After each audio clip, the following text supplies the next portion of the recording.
আমি এখন আমন্ত্রণ জানাচ্ছি বাংলাদেশ জাতীয়তাবাদী দল বিএনপির স্থায়ী কমিটির সদস্য জনাব সালাউদ্দিন আহমদকে। জনাব সালাউদ্দিন আহমদ। মাননীয় প্রধান উপদেষ্টা এবং আপনার সহকর্মীবৃন্দ, জাতীয় নেতৃবৃন্দ, আসসালামু আলাইকুম।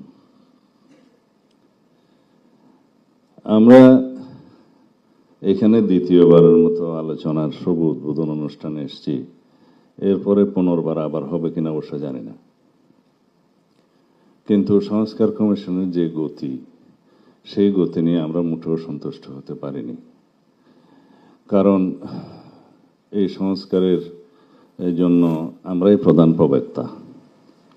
আপনারা যদি সৌভাগ্যক্রমে দায়িত্ব গ্রহণ না করতেন, তাহলে যখনই ফেসিবাদের পতন হতো তখন আমাদের কমিটমেন্ট অনুসারে আমাদের যেতে হতো।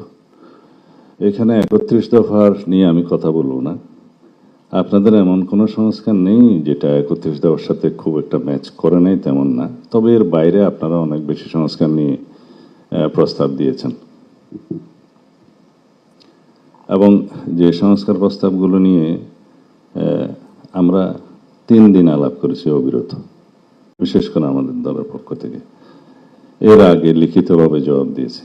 আপনাদের সংক্ষিপ্ত ভার্সনের যেটা আপনারা স্প্রেডশিট বলেন, সেটার সাথে আমরা খুব একটা একমত হইনি, যেহেতু এখানে বিভ্রান্তি সৃষ্টি হয়েছিল কিছু। তো যেভাবে আমরা জবাব দিয়েছি, ওখান থেকে আপনারা কম্পাইল করে আমাদেরকে জানাতে পারতেন যে এগুলো সবগুলো এই প্রভিশনগুলো আমরা একমত হতে পেরেছি, বা অধিকাংশ দল একমত হয়েছে বা দ্বিমত হয়েছে। এখন জানি না আপনারা কি কি চিহ্নিত করে পরবর্তীতে কথা বলবেন।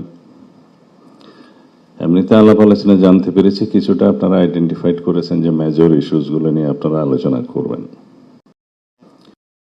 কিন্তু আমরা যেন একটা বিষয়ে একমত হই যে let us agree to disagree on certain points, major issues, যেগুলো কখনোই হয়তো সবাই একমত হতে পারবেন না। যাই হোক, সংস্কার নিয়ে আর বেশি কথা বলবো না, বললে রিয়াজ ভাই কষ্ট পাবে। তো দ্বিতীয় হচ্ছে, আমি এখানে প্রশংসা করতে আসিনি, আমরা এখানে আলোচনা করতে এসেছি। এখন আপনাদেরকে যে বিষয়গুলো বুঝাতে পারেনি অবিরত, তো সেটাকে আজকে বোঝাতে পারবো মনে হয় না। একটি কারণও নাই ডিসেম্বরের পরে নির্বাচন। আমরা কেন, কি উদ্দেশ্যে ডিসেম্বরের আগে নির্বাচন চাই, কেন চাই, যৌক্তিকভাবে আমরা প্লেস করেছি, বহুবার প্লেস করেছি। এবং জাতির মধ্যে বিভিন্ন রকমের কনস্পিরেসির একটা সুযোগ নিচ্ছে কেউ কেউ, এবং বিভিন্ন রকমের অস্থিরতা সৃষ্টির উপায় তারা আছে। সেটা আভ্যন্তরীণভাবেও আছে, বহির্বিশ্বরও আছে।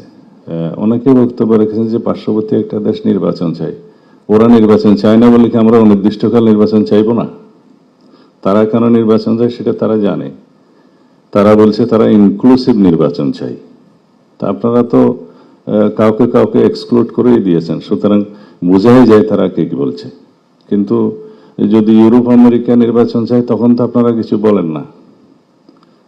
এবং দেশের অভ্যন্তরে এবং বাইরে বহু বিবৃতি আছে নির্বাচনে মানে চাওয়ার ব্যাপারে। তো সেই জন্য আমরা আমাদের দলের পক্ষ থেকে, আমাদের সমমনা রাজনৈতিক দলের পক্ষ থেকে, আমাদের সাথে যারা আন্দোলন সংগ্রামে ফ্যাসিবাদ বিরোধী যুক্ত ছিল সেই আন্দোলনে, তাদের সবার পক্ষ থেকে আমরা বলেছি। কিন্তু দুঃখজনকভাবে মাননীয় প্রধান উপদেষ্টা যেটা বলেছেন যে একটি মাত্র দল শুধু ডিসেম্বরের ভিতরে নির্বাচন চায়, ক্ষমা করবেন, এই বক্তব্য বোধহয় আমাদেরকে আহত করেছে। তো যাই হোক, আমরা সংস্কারের কথা বললে তো আমাদের মাননীয় আইন উপদেষ্টা বলেই দিয়েছেন যে আইন মন্ত্রণালয়ের সংস্কার প্রায় শেষ, বাকিগুলো চলমান।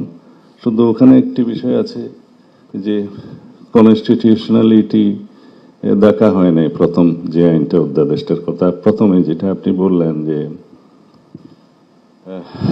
জাজেস রিক্রুটমেন্ট অর্ডিন্যান্স বোধহয় 2025 যেটা হয়েছে, এখানে এমনকি যে জাজেস রিক্রুটমেন্ট কাউন্সিল যেটা ফরমেশন হয়েছে, সেটার কনস্টিটিউশনালিটি নাই। এই অধ্যাদেশটা চ্যালেঞ্জড হয়েছে, এবং সেই রিটটা কোনো রকম একটা অবজারভেশন দিয়ে ডিসপোজ অফ করা হয়েছে।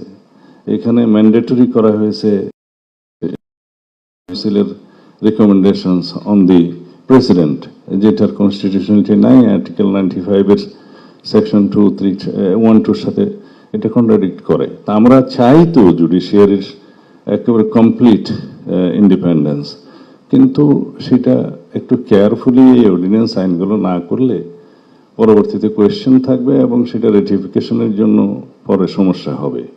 তো আরো 2-3টা আছে চ্যালেঞ্জ হয়েছে, ওখানে বোধহয় সেকশন 4, 5, 6 এবং 9 চ্যালেঞ্জ হয়েছে। এটা শোনা উচিত ছিল, ডিসপোজ অফ করলে ঠিক হতো। আর বিচারক নিয়োগ তো এটা পিয়ন নিয়োগ না, করা হবে কেন? জাস্টিস যেদিন থেকে নিয়োগ হবে সেদিন থেকেই অ্যাবাভ সেক্রেটারি, তো সুতরাং সেটা একটু ডিগনিটি রাখা উচিত বলে আমরা মনে করি। এনিওয়ে, এর বেশি বলবো না।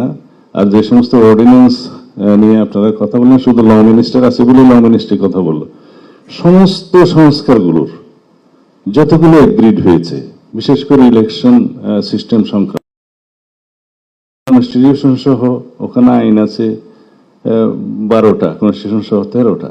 সেই আইনের মধ্যে যতগুলো সংস্কার প্রস্তাব হয়েছে 3 মাস আগে আমরা এগ্রিড হয়েছি। এটা এখানে বদিউল আলম মজুমদার সাহেব আছেন, ইচ্ছা করলে এর ভিতরে সেগুলো অর্ডিন্যান্স করা যেত, ছোটখাটো সমস্তগুলো অ্যাকসেপ্টিং দি কনস্টিটিউশনাল অ্যামেন্ডমেন্ট, যেটা প্রয়োজন হবেও না। এটা করা যেত।